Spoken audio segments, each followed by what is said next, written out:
Hello and welcome to another anime lore and theory video, and today I will explain to you what sword saints are and how strong they are in the world of Mushoku Tensei. But before we're going to do so, let me quickly thank my Patreons for supporting this channel. And let me say my thanks to all users of the YouTube thanks function for making one-time donations. And with that said, let's dive into the topic at hand. And for added viewing pleasure, just imagine that I'm wearing a fedora, a black trench coat, a t-shirt with an Ahegao face print, and a plastic katana, while speaking on a soapbox in an abandoned, dilapidated mall. So, in Mushoku Tensei, sword saints, as the name suggests, are masters of the sword who essentially fulfill almost all of the clichés of sword fighters in anime. This isn't surprising, as they are, in a way, the very ones who helped establish this cliché. Originally, the concept of sword saints was based on the character class from Fire Emblem with the same name, and Mushoku Tensei had drawn strong inspirations from this video game series. And as mentioned, sword saints are far superior in strength compared to regular swordsmen.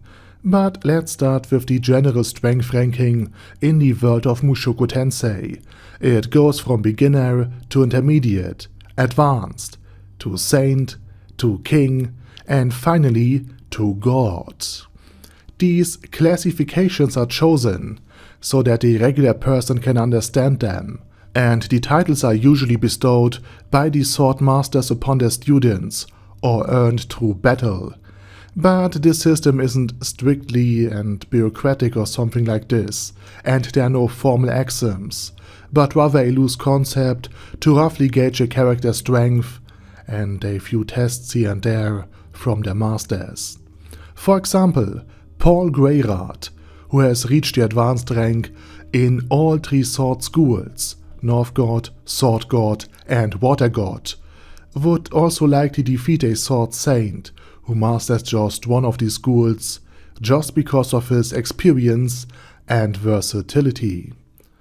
And just as most people seldom encounter a holy man in their own lives, sword saints are so rare that very few, or even none at all, will meeting you in your lifetime. Especially if you're from smaller settlements and don't have a background in, let's say, the military or the adventurer life. Now let's talk about the training of sword saints. Most people who achieve this rank possess not only a vast talent and skill, but also a near fanatical devotion to the art of sword fighting. They live for the blade and for the combat. They train day in and day out, dedicating their entire lives to the sword. And without this level of dedication to develop their natural talent, they can't reach this pinnacle of swordsmanship. You can see this well in Rudeus' father Paul, who has also the talent to reach the saint rank, but only reach the advanced rank in all three sword schools, the North God, the Sword God, and the Water God style. But he was simply too lazy to attain the rank of sword saint, because he lacked the motivation to do so. Now we should mention the strength of these legendary swordsmen. On the battlefield, they are as valuable as 1,000 regular men. That's why in times of war, even kings and leaders of entire nations disgrace themselves and may have to beg and offer a substantial sum of gold, or even a position at court, to attract these legendary warriors to their side, before their enemy does. And depending on the philosophy of their respective sword school, they are either capable of cutting down entire rows of opponents with a single stroke, before they even can draw their own weapons, which is called the longsword of light technique, and it's taught by the Sword God school. Or they can block or misdirect every attack and defeat opponents with a devastating counter, before the enemies even realize that their own attack has failed, and that it's their blood now soaking their own clothes. That would be the Water God school. Alternatively, they use every trick in their arsenal to destroy, surprise, blind, and confuse their opponents, which is the fighting style of the North God School. But they all have one thing in common: their extraordinary strength, endurance, and speed, as well as incredible damage resistance, and it is all caused by something called Battle Aura, a protective shell that envelops their entire body, and it is created by letting mana ooze from their bodies and then wrapping themselves in it. This not only increases their strength, but also allows them to withstand attacks that would severely wound or kill others. For instance, even when Eris takes a heavy blow that would seriously wound or kill a regular person, she can endure it without injury and is merely thrown back, as seen in her battle against this monster here. Rudeus, on the other hand, a mage, would have taken nearly fatal damage. Also, Eris is now notably stronger than she was back then. Additionally, each of the three schools possesses secret techniques the Sword Saints of their respective schools must master before achieving the rank. In the Sword God style, there's the Longsword of Light, an nearly unblockable, incredibly fast attack that is designed to eliminate opponents with just a single blow, before they can even react. For students of the Water God Sword Combat style, they must master one of 5 secret techniques. Unfortunately, the specifics are unknown, but 2 of them are related to enhancing the protection of the environment and countering even the slightest movements swiftly. And then there's the North God style. Now, the North God Sword Combat style utilizes a wide range of techniques, from sneak attacks to counter-strikes, and even the classic pocket sand technique. Basically, preventing the opponents from predicting their actions and surprising them is crucial. The means justify the end, and by any means necessary should frankly be their 2 creeds that they follow. And then there are also 2 higher levels that one can attain. Typically, there's one sword god for each sword combat school, and a small, not even a handful, of emperor-level swordsmen in total. Sword kings are somewhat more common, but they still number only a few dozens.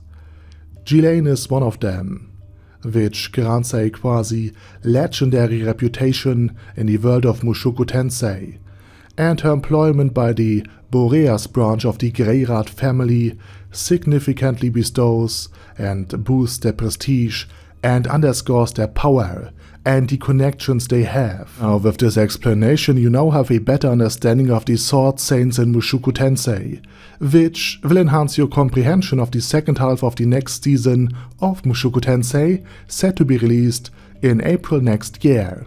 And with that said, I say thank you very much for watching, and as usual, let me know your thoughts and ideas about the video down in the comment section. And while you do this, I say thank you very much for watching, and special thanks to Ada